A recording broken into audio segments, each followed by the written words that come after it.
છો બધા મજામાં ને? બધા મજામાં દેશો. તો આજે હું ને મારો ભાઈ બે ચંદીપભાઈ મારા દાદાનો છોકરો થાય છે, અમે બંને નીકળ્યા છીએ ગામના તળાવે. ગામના તળાવ ઉપર પડખે જ એક મોટો ટાંકો છે. તે ટાંકા ઉપરથી આખા ગામનો સુંદર મજાનો નજારો દેખાય. તો ત્યાં ઉપર ચડવાના છીએ, તો વિડીયોમાં આગળ ને આગળ બના રહીજો.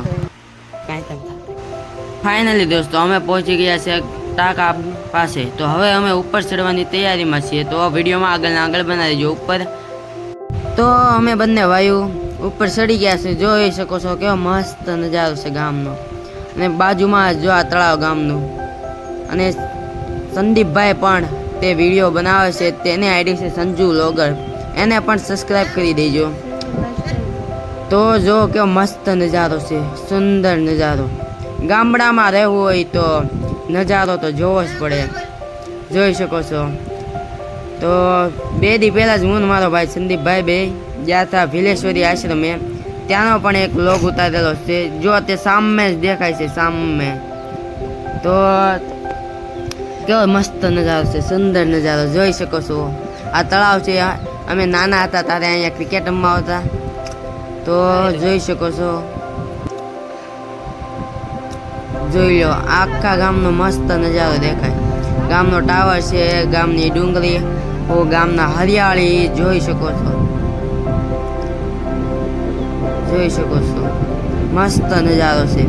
ગામડામાં રહેવું હોય એની મોજ જ અલગ હોય છે. તળાવ આ જોઈ શકો છો ભીલેશ્વરી આશ્રમ. હું ને મારો ભાઈ બે ત્યાં 2 દી પહેલાં જ ગયા હતા. એનો વ્લોગ પણ સંદીપભાઈ મેકેલો છે, તમે જોઈ જ લેશો. આ આખા ગામના ફરતે ડુંગરાઓ આવેલા છે. આ તળાવ ઓણ અમારા ગામમાં વરસાદ એટલો બધો નથી, તે તળાવ ભરાણું નથી. સુંદર નજારો જોઈ રહ્યો હોય તો હવે અમે નીચે ઉતરીએ છીએ. જોઈ શકો છો સંદીપભાઈ ઉતરે છે. ઉતરવામાં ખૂબ જ કાળજી રાખવી પડે. જો સહેજે પગ લસર્યો એટલે બે સીધા નીચે. જોયું, હવે હું પણ આવું છું નીચે. નીચે મસ્ત નજારો છે. નીચે પણ જંગલ જેવું લાગે થોડુંક. અહીંયા એરું બેરુંની ખાસ કાળજી રાખવી પડે નીચે ઉતરવામાં. હવે ફાઇનલી નીચે ઉતરી ગયા છે. હવે અમે બંને ઘર તરફ પ્રયાણ કરીએ. અહીંયા તે બાજુમાં મસ્ત જળુમ છે, અમારા ગામનું કૂવો છે. આખા ગામનું પાણી ક્યાંથી આવે છે. આ જો અહીંયા નંદી મહારાજ બેઠા છે. આ છે અમારા ગામનું જળુમ, જોઈ શકો છો. કે હવે આ છે ટાંકો. પહેલાં આ ટાંકો હતો, હવે પછી નવો બન્યો. હવે અમારી ગાડી જો સામે જ પડી છે, સામે જ. હવે અમે બંને જઈએ છીએ ઘરે. મસ્ત નજારો જોઈ લીધો છે. આવા જ વિડીયો જોવા માટે વિડીયોમાં આગળ બના દેજો. હવે અમે બંને ઘર તરફ પ્રયાણ કરીએ.